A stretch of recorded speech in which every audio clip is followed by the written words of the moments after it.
Hello students, हम आपका अब ये पेपर 1 शुरू करेंगे फिजिक्स का, heat and thermodynamics and statistical physics. असल में ये पेपर आपका इसमें आपसे पहले तक जब सेमेस्टर में ये पेपर अलग होता है स्टैटिस्टिकल फिजिक्स, मगर वो इन्होंने इसी में जोड़ दिया है। पहले जब हम पढ़ रहे थे बच्चे अभी पिछले आपसे पहले तक, उसमें फर्स्ट यूनिट में फर्स्ट लॉ था, सेकेंड में सेकेंड लॉ था और थर्ड में एंट्रोपी होता था। अब उन्होंने एक ही यूनिट में ये सारा का सारा जोड़ दिया है, इतना सारा। तो आपका सिलेबस बहुत ही ज्यादा लंबा है फिजिक्स का, वो तो होना ही है क्योंकि आपको पता ही है, आपका पिछले साल भी बहुत ज्यादा सिलेबस था। फिलहाल आज हमारा जो एम्फेसिस रहेगा फर्स्ट यूनिट पे, और इसमें भी हम थर्मोडायनेमिक सिस्टम की बात करेंगे और जीरोथ लॉ हम नेक्स्ट वीडियो में पढ़ेंगे क्योंकि ज्यादा लंबा हो जाएगा। चलिए अब हम शुरू करते हैं यूनिट 1। इसमें सबसे पहले आप हेडिंग डालेंगे इंट्रोडक्शन। देखिए आपके सामने ये पीडीएफ डिस्प्ले रहेगा, मैं इसी में समझाने की कोशिश करता रहूंगा और आप पॉज कर करके नोट्स भी बनाएंगे और मैं समझाता भी रहूंगा। शुरू में 2-1 दिन जो है थर्मोडायनेमिक्स में सिर्फ रिटन वर्क है, उसके बाद फॉर्मूले ड्राइव होने स्टार्ट होंगे। देखिए इसमें क्या कहते हैं सबसे पहले इंट्रोडक्शन में कि थर्मोडायनेमिक्स आखिर है क्या चीज। Thermodynamics is that branch of physics which is mainly concerned with the transformation of heat into mechanical work। बस ये क्या करता है कि concerned with the transformation of heat का ट्रांसफॉर्मेशन किसके अंदर, मैकेनिकल वर्क से, कि हीट के द्वारा हम वर्क करा ली। Thermodynamics takes no account of the atom constitution of the matter. इस बात पे फर्क नहीं पड़ता कि जिससे आप काम करा रहे हैं, जिसको हीट दे रहे हैं, कि उसका एटॉमिक स्ट्रक्चर क्या है। However we deal with the macroscopic large scale पे जो होता है, माइक्रो होता है जो छोटे स्केल पे होता है, macroscopic properties and not get into the detail structures के बारे में बात नहीं होगी। सिर्फ हीट कितनी आ रही है, हीट कितनी जा रही है, वर्क डन कितना हो रहा है, प्रेशर कितना है, वॉल्यूम कितना है, सब इन्हीं के ऊपर बातें होंगी। ये टीएच जो लिखा है ये लिखा है थर्मोडायनेमिक्स के लिए। थर्मोडायनेमिक्स इज एन एम्पेरिकल और experimental science and the laws of the thermodynamics have been developed by using the observation and experiments over a long period of years। सालों एक्सपेरिमेंट हुए।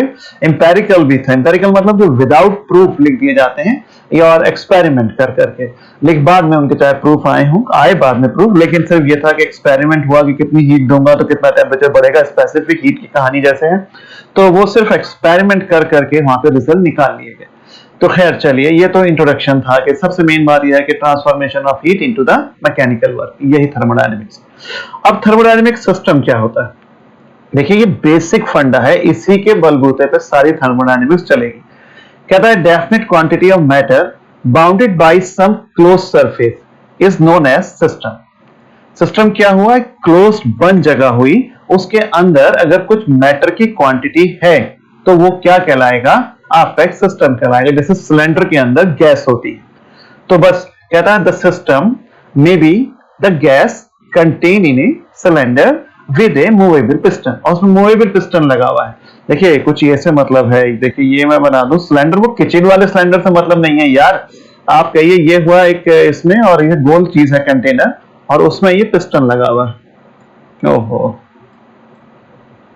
ये उसमें पिस्टन लगा हुआ है,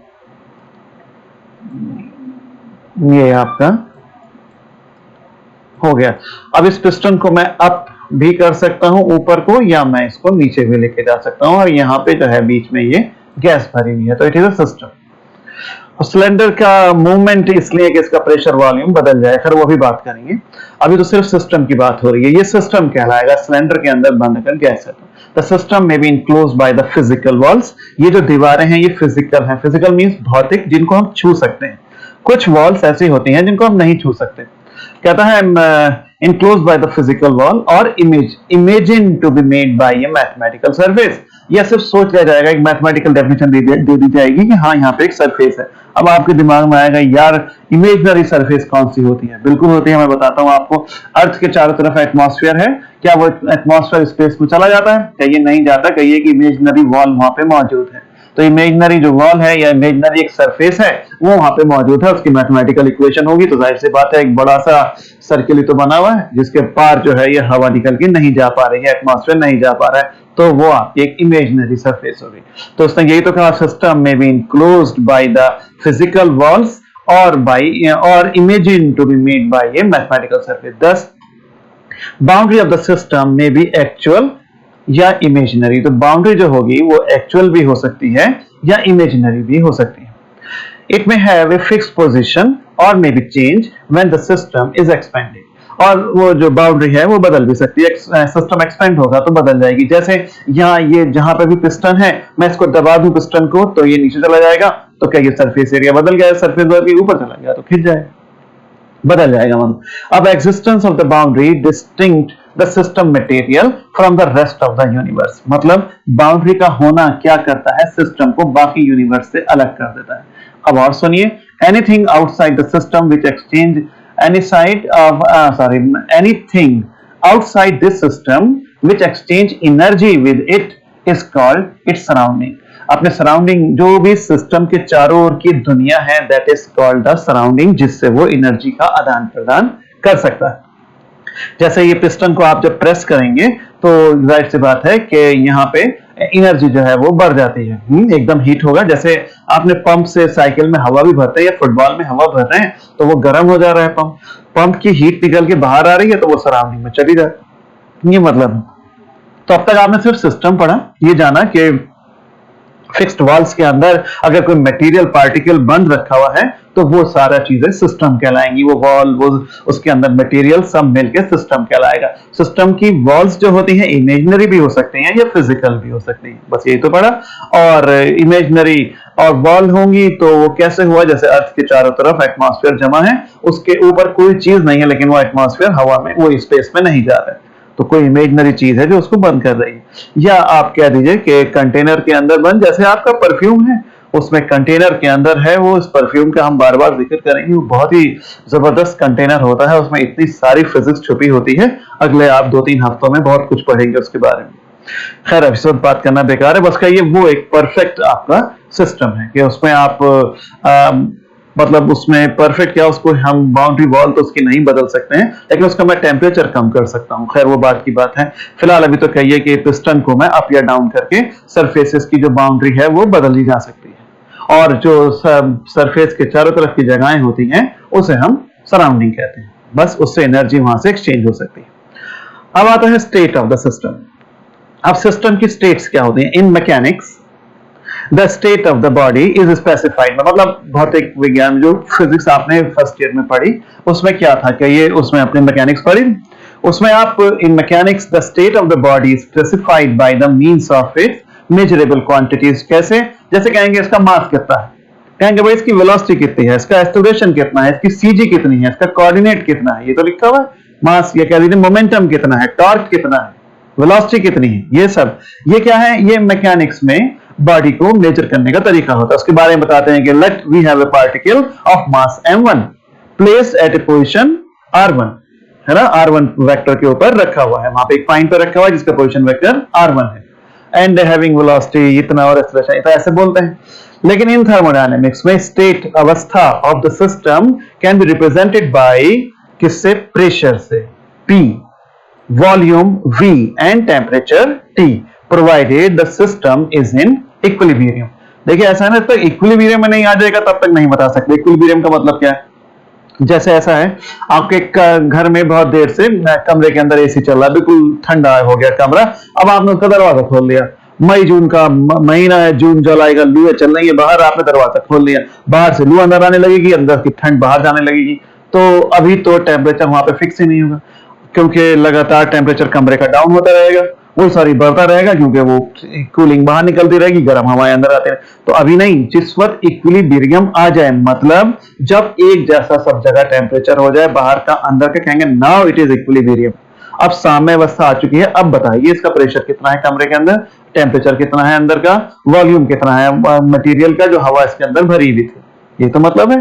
तो इक्विलिब्रियम के टाइम पे कितना प्रेशर होता है, कितना वॉल्यूम होता है, कितना टेम्परेचर होता है, बस वही सिस्टम की स्टेट्स को बताता है. The parameter describe the state of the system are called thermodynamic variable या थर्मोडायनेमिक्स कोऑर्डिनेट. ये थर्मोडायनेमिक कोऑर्डिनेट्स कहलाते हैं. अब आप प्रेशर को ज्यादा मत सोचिए. देखिए यहाँ पे कमरे के अंदर के प्रेशर की बात नहीं करते हैं, लेकिन ऐसा है ना कि जैसे वही आपने अभी सिलेंडर बनाया था, अभी मैं सिलेंडर को एकदम ऊपर को इसको ले जाऊं फट से, तो क्या हो गया कि ये एक्सपेंशन हो जाएगा, गैस की जगह जो होगी वो बढ़ जाएगी, और एक्सपेंशन में हमेशा कूलिंग होती है। तो एक्सपेंशन में अगर हमेशा कूलिंग हो रही है तो एकदम कूलिंग होगी तो थोड़ा सा टेम्परेचर डाउन होगा, लेकिन शुरू में कम, मतलब शुरू में कम, पहले 2 मिनट 3 मिनट 4 मिनट लगेंगे उसको इक्विलिब्रियम में आने में। जैसे मान लीजिए शुरू में 20 डिग्री था, आपने एकदम पिस्टन ऊपर ले गए तो टेम्परेचर 15 डिग्री हो गया, लेकिन 20 से 15 होने में पहले 19 18 ये, और आप नाप रहे हैं तो अभी इक्विलिब्रियम नहीं आया। जब 15 पे टिक जाए कहेंगे अब आ गया इक्विलिब्रियम, तो बस अब कहिए प्रेशर जब कांस्टेंट हो गया, अब मैंने टेम्परेचर निकाला, ये मतलब है इक्विलिब्रियम का। और आपको पता कैसे चलेगा कि एक्सपेंशन पे कूलिंग होती है? मैंने कहा ना, वो परफ्यूम उठाइए या डीओ उठाइए और अपने हाथ पे डालिए, हमेशा ठंडक का एहसास होता है। गैस जो है वो तेजी से, जो अंदर कंप्रेस्ड गैस भरी हुई है, जब वो तेजी से बाहर निकलती है तो उसका टेम्परेचर डाउन हो जाता है। आपके हाथ पे इसमें ठंडक का हमेशा एहसास होता है। या सिलेंडर, अब जाए आ रहे हैं तो आप किसी शादी में जाएं या आपके घर कोई फंक्शन हो रहा हो जाड़ों में, और सिलेंडर वहां पे वो उसने कुक ने लगा रखा होगा, खाने बनाने वाले ने, और मान लीजिए 3 घंटे से वो लगातार चल रहा है तो उसके ऊपर बर्फ जम जाती है। नहीं तो गर्मी थोड़ी बहुत हो तो पानी की बूंदें टपकती भी दिखती हैं, और अगर बहुत ज्यादा गर्मी है तो सिलेंडर थोड़ा सा ठंडा हो जाएगा अगर 3-4 घंटे चल चुका है, आप कभी देखिएगा।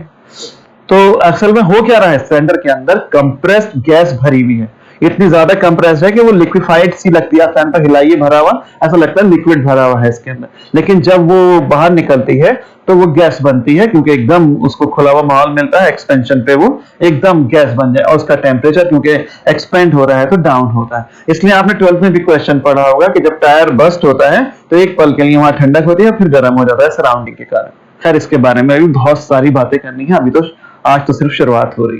बातें तो फिजिक्स में इतनी होती हैं कि मैं बोलता रहा हूं तो 1 घंटा भी गुजर जाए तब भी बात ना पूरी।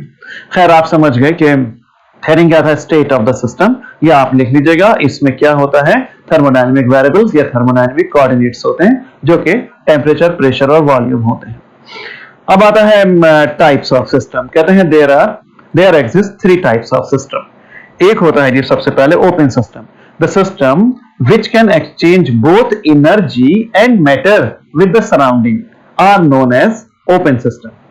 सोचिए एक पल को कि ओपन सिस्टम क्या हुआ, वो जो एनर्जी को भी और मैटर को दोनों को सराउंडिंग के साथ एक्सचेंज कर लेता है। क्लोज सिस्टम क्या होता है, दो system which can exchange only energy not matter with the surrounding are called the closed system। चलिए साहब, अब पहले इन दोनों को सोचिए। ओपन सिस्टम में एनर्जी और मैटर दोनों एक्सचेंज में आ रहे थे, क्लोज सिस्टम में सिर्फ एनर्जी का एक्सचेंज हो रहा है, मैटर का नहीं होगा। एग्जांपल सोचिए, कहिए अगर मैं अपने दरवाजे के, अपने खिड़की के पास जाके खड़ा हो जाऊं जिसमें शीशा लगा हुआ है, और वही बात है मैंने कमरे में एसी या कूलर चला रखा है और बाहर लू चल रही है।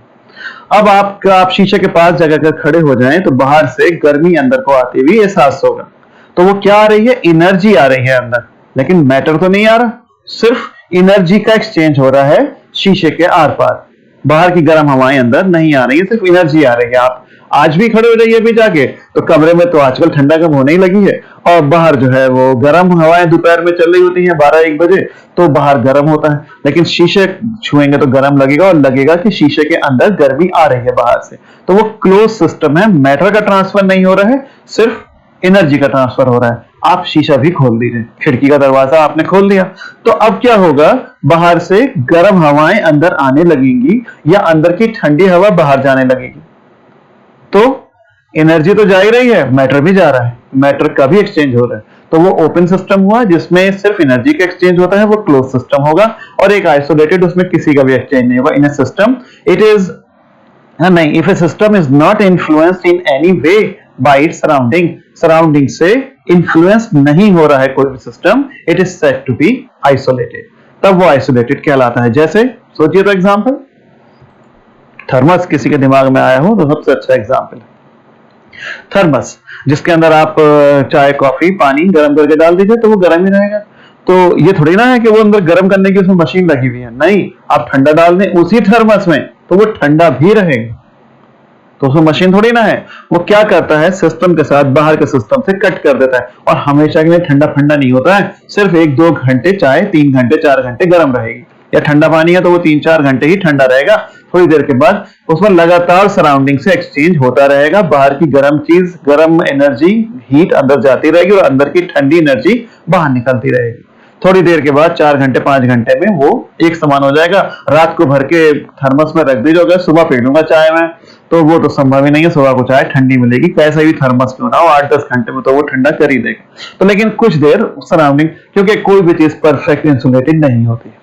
हाँ, लेकिन यह है कि इंसुलेटर लगे हुए हैं तो वो नहीं निकलने देंगे गर्मी को बाहर, कुछ देर तक वो ठंडा रखेंगे या गर्म रखेंगे चीज को। दस an isolated system exchange neither matter nor energy. Matter तो करता ही नहीं है, थोड़े ना कि चाय फर्श में बिखरी हुई मिलेगी आपको, वो एनर्जी को भी एक्सचेंज नहीं करेगा विद द सराउंडिंग। ये सारी बातें सोचिए और लिखिए। अब ऐसे ही पढ़ना है, दिमाग को सेट करिए इस पढ़ाई के ऊपर। हम नेक्स्ट वीडियो में ज़ीरोथ लॉ पढ़ेंगे जो बहुत ही इंपॉर्टेंट है, इसको आप पढ़िए और नोट्स बनाइए। नहीं तो मैं बोर्ड पे खड़े होकर भी एक्सप्लेन कर दूंगा, मैंने घर में बोर्ड लगा लिया है और कैमरा लगा के मैं सब कर सकता हूँ, लेकिन उस पर मैं नोट्स कैसे बोलूंगा, इसलिए मुझे ये PDF के थ्रू ही पढ़ाना है आप। ओके।